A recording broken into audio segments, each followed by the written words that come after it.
Salut à tous, j'espère que vous allez bien, c'est Florent, bienvenue sur Scan Training pour cette toute nouvelle vidéo. Aujourd'hui, on est en compagnie de Valentin qui est ostéopathe. Comment tu vas Val? Salut tout le monde, Valentin Allard, ostéopathe à Boulogne-sur-Mer. Donc si vous avez cliqué sur cette vidéo, c'est que vous avez mal aux épaules. Ça tombe bien puisqu'on va répondre à toutes vos problématiques au fur et à mesure de cette vidéo. Donc restez bien jusqu'à la fin. Alors ce qu'il faut savoir bien sûr, c'est que les causes des douleurs aux épaules, elles sont multiples et que là on va surtout parler de comment soigner la douleur en elle-même, donc la conséquence, mais on va pas chercher à savoir pourquoi on a mal aux épaules.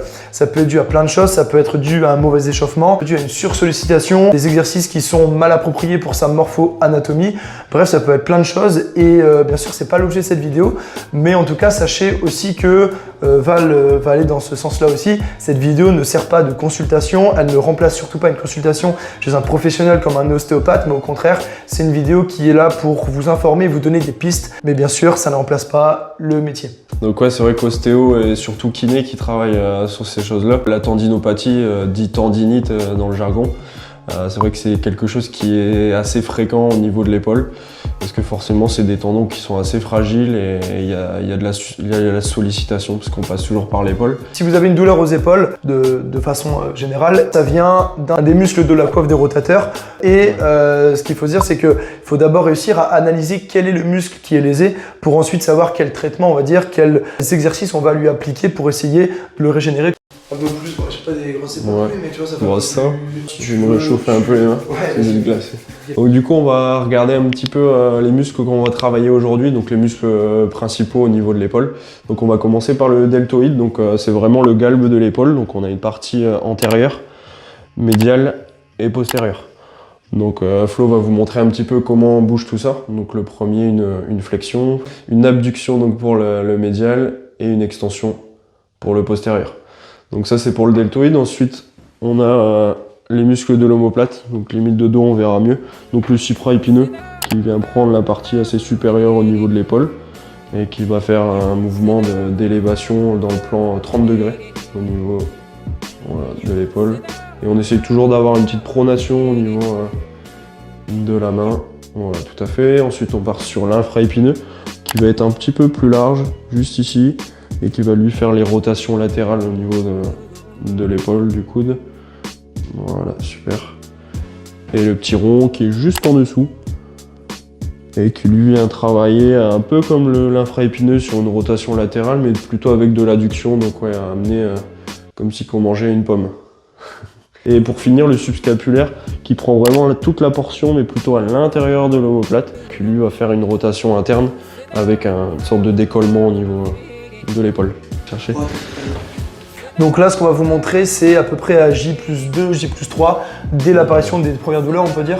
Ouais, c'est ça, à peu près selon l'apparition, selon la douleur, mais c'est vrai qu'il ne faut jamais dépasser un seuil de 3, 4 sur 10 au niveau d'un exercice.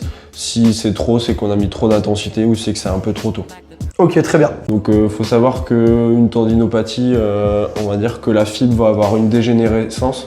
On n'a pas d'inflammation, en tout cas c'est ce qu'on voit dans les nouvelles études. Et on voit tout de suite que quand il n'y a pas un cas grave, mais une petite dégénérescence, le meilleur moyen c'est de renforcer sur de l'isométrique et de l'excentrique.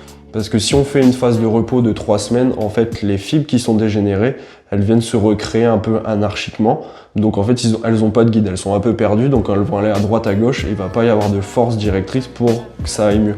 En passant en revue les muscles de la coiffe des rotateurs, on a donc montré les fonctions musculaires de ces différents muscles et donc on vous invite à les faire aussi à la maison.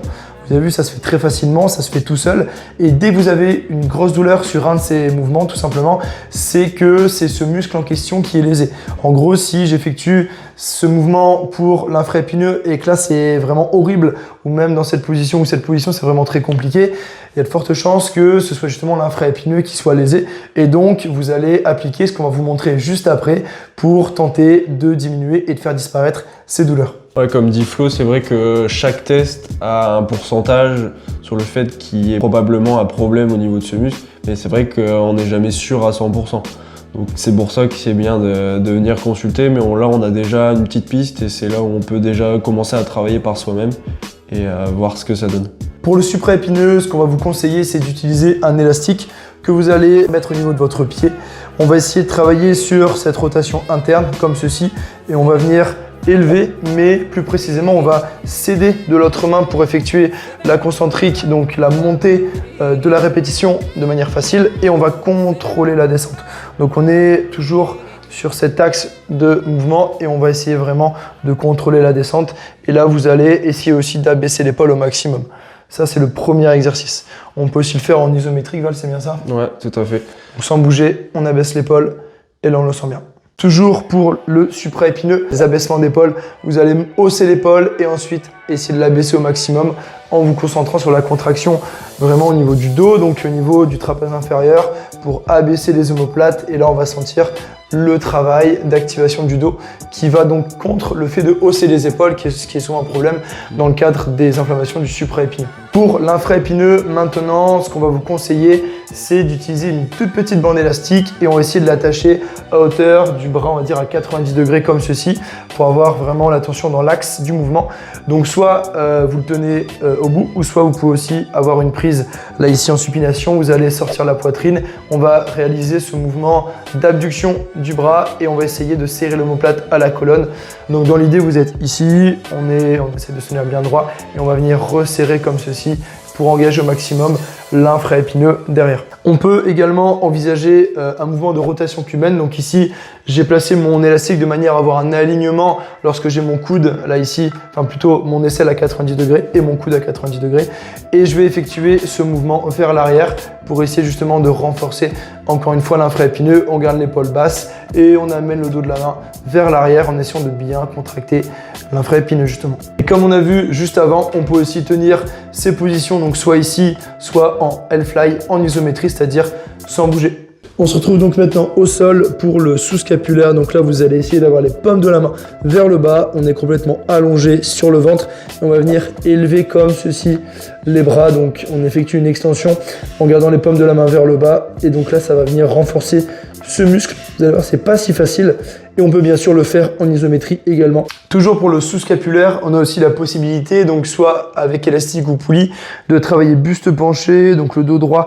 Vous allez venir engager les bras vers l'arrière en extension, le plus en arrière possible, comme ceci. Donc soit on peut bloquer pour retravailler en isométrie, comme on a parlé juste avant, mais on peut aussi revenir tout doucement. Tac, un petit peu comme un pullover. Et donc là, on étire bien et ça repart. On essaie vraiment d'aller chercher des centimètres d'amplitude supplémentaire comme ceci. Et là, vous allez sentir que c'est aussi des muscles qui sont pas très forts. Et donc, au final, c'est pas si évident que ça. Le petit rond, il n'y a pas vraiment d'exercice spécifique. C'est vrai qu'on le travaille déjà en rotation latérale avec l'infraépineux. Donc tout ce qu'on a fait aujourd'hui, ça va venir le renforcer. Ensuite, bon, au niveau des répétitions, donc quand, comment le faire, ce qui est bien, c'est de les faire en échauffement avant vos séances. 15-20 répétitions à peu près 2 fois, c'est pas mal. Après, si vous l'utilisez en termes de travail à la maison, ça peut être à faire 3, 4, 5 fois par semaine. Le but toujours, comme on a dit avant, c'est de respecter le seuil de douleur, ne pas venir trop chargé sur une séance d'épaule quand on vient rééduquer une épaule forcément. Et n'insistez pas sur un mouvement qui pourrait vous faire mal et allez consulter si c'est le cas. Ce qu'on n'a pas parlé aussi, c'est la part très importante du muscle trapèze. Dans l'omoplate, dans l'épaule.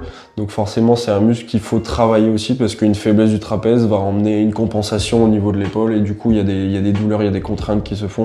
Top. C'est vrai que, comme on dit très souvent, le premier stabilisateur de l'épaule, ça reste le dos, les rhomboïdes, les trapèzes. Donc cette partie du haut du dos qui permet justement de bien gainer cette articulation et surtout de la maintenir stable. Ouais. Et c'est ce qu'on voit aussi beaucoup en muscu et c'est ce que je vous encourage à faire aussi de mon côté. Voilà donc pour cette vidéo. On espère en tout cas avec Val qu'elle vous a plu et surtout qu'elle a pu vous aider, qu'elle va vous aider à régler vos douleurs d'épaule. Bien évidemment, n'oubliez pas aussi que la prévention vaut mieux que la guérison. Et que de toute façon, il n'y a jamais non plus de recette miracle. Là, c'est que des pistes. Et le mieux, bien sûr, c'est d'essayer de consulter, c'est d'aller voir des professionnels de votre région pour justement qu'ils vous apportent les meilleures réponses personnalisées à vous. Une petite note de fin, donc j'en ai parlé un tout petit peu avant dans la vidéo, mais c'est pour parler des compensations. Donc c'est vrai que c'est bien de consulter un professionnel de santé, donc pas forcément un ostéopathe, mais un kiné qui travaille très bien aussi sur les muscles. C'est le fait qu'il y a toujours des compensations au niveau des muscles. Donc s'il y a un problème par exemple du trapèze, il va travailler un peu moins. Donc l'épaule va essayer de surtravailler pour compenser ce problème au trapèze. Je pense que vous me suivez toujours. Et en fait, vu qu'il y a une sursollicitation, on va travailler un peu plus, ça va chauffer un peu plus au niveau du muscle et c'est là où on peut avoir une blessure. Donc c'est pour ça que c'est bien de venir consulter pour enlever ces petits blocages, ces compensations et être sur une dynamique qui est assez harmonieuse. Voilà.